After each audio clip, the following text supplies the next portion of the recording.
Jangan jadikan keuntungan sebagai dewa, karena seseorang akan berbuat dosa untuk mengejarnya.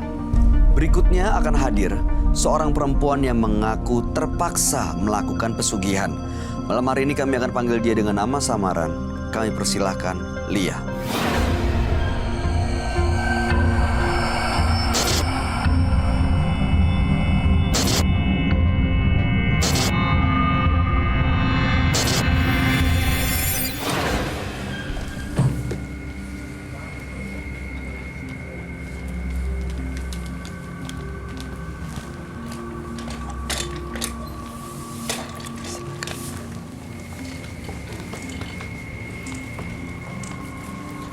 Selamat malam, Ibu Lia. Malam. Manggilnya Mbak Lia aja nggak apa-apa ya? Boleh. Oke, apa yang mau Mbak ceritakan pada kami? Jadi saya itu karena pernah keguguran pertama kali, dan setelah itu kedua kali saya sempat melahirkan, tapi beberapa hari anak saya itu meninggal, maaf. Oke. Dan keluarga mertua saya, keluarga suami saya pokoknya sebegitu bencinya sama saya. Saya nggak ngerti gitu loh. Mereka terus seakan-akan menuduh saya nggak benar, saya menjadi seorang ibu, seorang istri, seorang menantu yang nggak benar sampai harus kehilangan cucu. Dan saat itu seperti ada hal yang kebencian yang sama amat sangat dalam pada mereka. Jadi akhirnya saya pergilah ke dukun. Saya guna-guna keluarga mertua saya. Guna-guna itu kan cuma menyebabkan sakit-sakit aja sama mereka. Karena saya sudah semakin benci, saya semakin kesel. Akhirnya saya memuncaklah. Saya pergi lagi ke dukun untuk meningkatkan lagi ke arah yang lebih jauh, lebih parah dari guna-guna, yaitu saya santet mereka. Jadi setelah diguna-guna, disantet, berapa orang yang meninggal?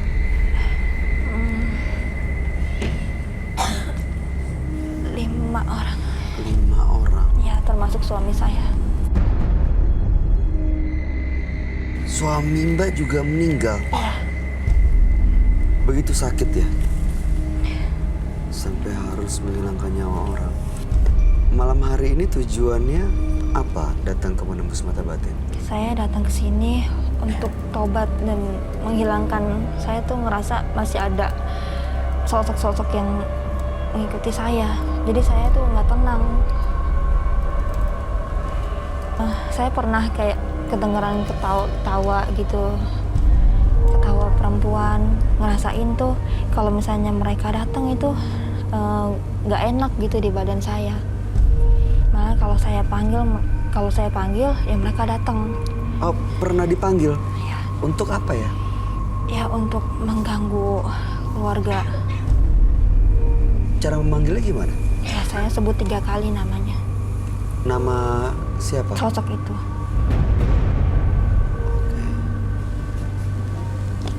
Sampai sekarang masih sering dipanggil?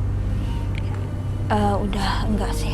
Makanya saya kesini mau konsultasi dengan Roy. Biar hilang semuanya Iya. dan lebih tenang lagi. Tapi bukan maksudnya untuk cuci tangan dari semua kesalahan yang udah dilakukan, tapi menganggap itu salah dong? Iya. Bukan mau menganggap cuci tangan di sini terus gak bertanggung jawab apa yang udah dilakukan kan? Enggak. Saya mau tahu deh, waktu mengirim guna-guna dan santet itu pakai media apa ya?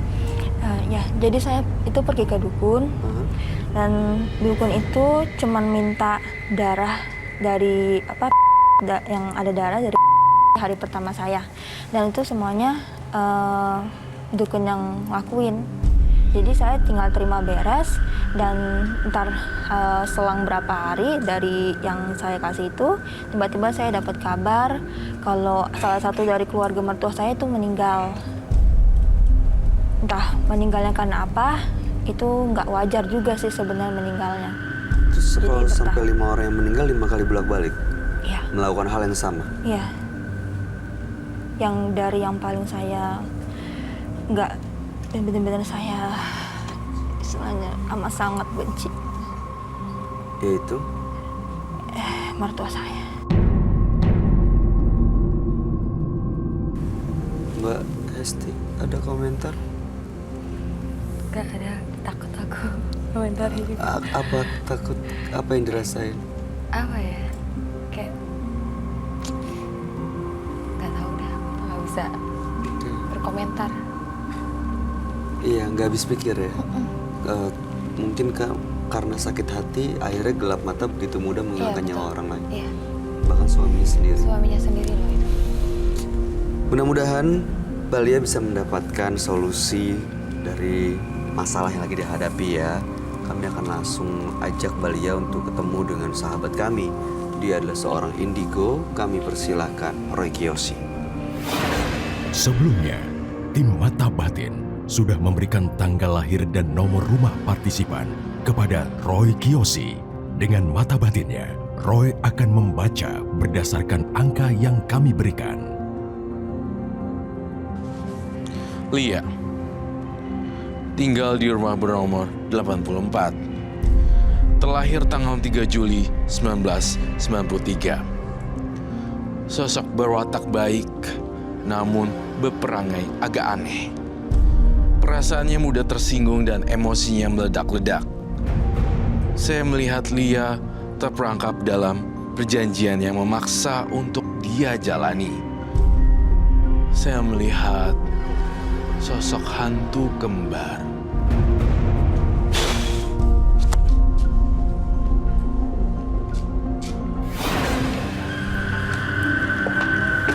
Selamat malam semua. Selamat malam, Roy. Silahkan duduk. Terima kasih.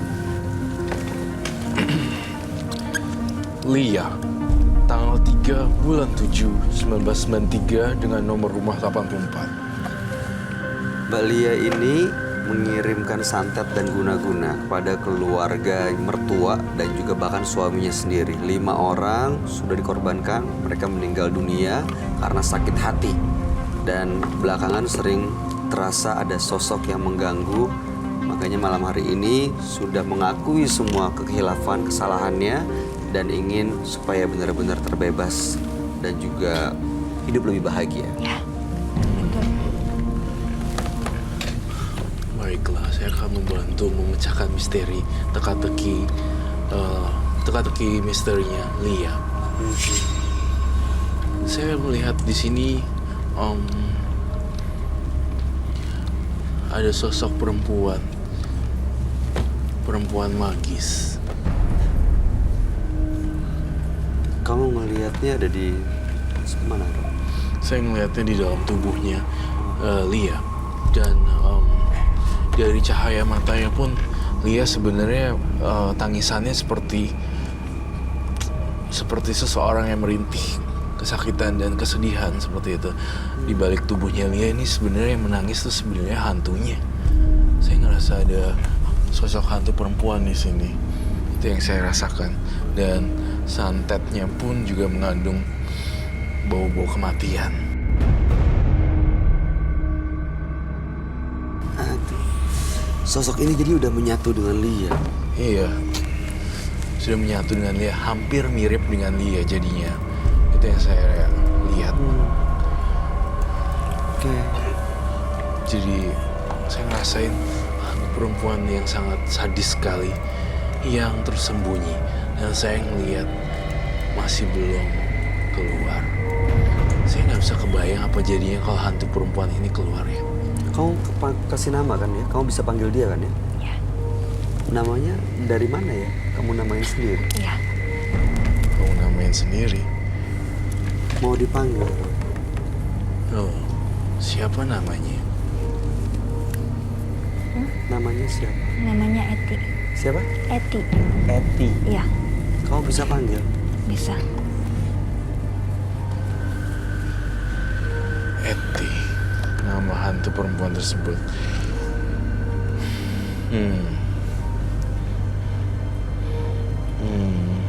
Dia sedih ya. Sedih sih. Kenapa? Saya ngelihat gambaran di kos-kosan gitu, dan saya ngelihat di sini Eti adalah sosok hantu korban perkosaan dan dibunuh ya.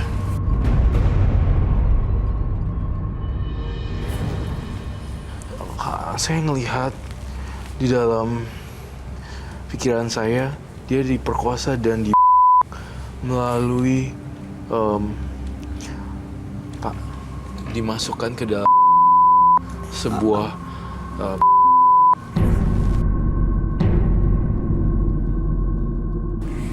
Kamu tahu itu, Mbak? Enggak. Itu yang bikin dia kesedihan, sama kayak merintih gitu. Iya, saya melihat seperti itu. Dan ya, ada rintihan kesakitan di situ. Ada sosok wanita yang saya lihat berulang-ulang di kepala saya. Sosok wanita korban pembunuhan. Dia dendam dengan yang membunuh. Ya, dan sekarang nempel di tubuh Lia. Dan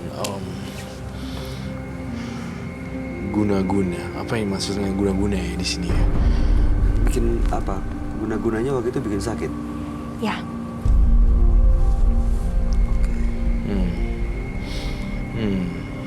Saya masih ngelihat ini masih penuh dengan teka-teki misteri di kepala saya, kayak puzzle yang masih berentet gitu. Pasti saya masih belum lihat ini clear di kepala saya. Saya masih lihat ini belum. Kok bisa undang masuk ke dalam tubuhnya Lia? Bisa. bisa. Tapi saya pastikan aman semua ya. Harusnya. Bisa saya undang sekarang? Manggilnya gimana? Biasanya menggunakan media lain, ada ritualnya atau panggil gitu aja? Enggak, panggil gitu aja. Aman tapi biasanya bisa dikendalikan. Aman. Bisa dikendaliin sama dia. Iya, bisa sih. Si Eti ini meninggalnya karena perkosaan dan pembunuhan tahun 1998. 8.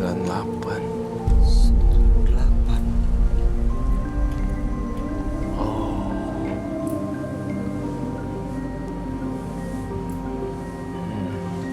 waktu di Jakarta ada kejadian. 98. Iya. Kerusuhan. Oh, iya benar. 98 adalah ada kejadian yang tragis di Jakarta. di Jakarta. Saya ngeliat dia dimasukin dan sampai meninggal. Dan dia pengen ngucapin sesuatu tapi nggak bisa. Oke, saya udah ketemu jawabannya. Dia ternyata memang hidup di tahun 98 dan meninggal pada tahun itu. Jadi bisa dipanggil. Bisa. Bisa. Yang mengirimkan guna-guna dan santet tuh berarti dibantu sama Eti ini. Iya. Kamu bisa panggil. Boleh. Oke. Coba ya. Silakan. Saya boleh pinjam tangannya, Mas? Tangan saya. Iya. Untuk apa? Karena saya merasa agak sedikit dingin, jadi saya mau. Aman.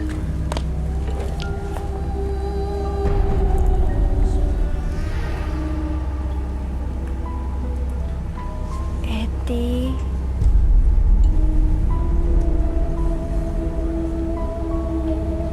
Eti.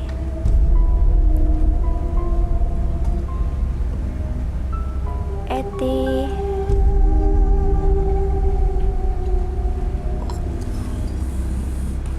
jarinya makin dingin loh.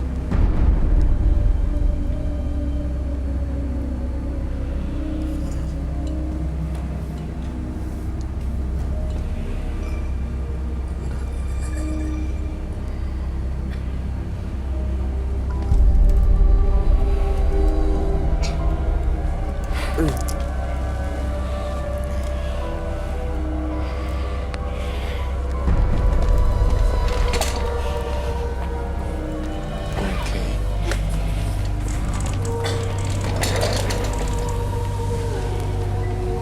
Dia kedinginan ya, kesakitan.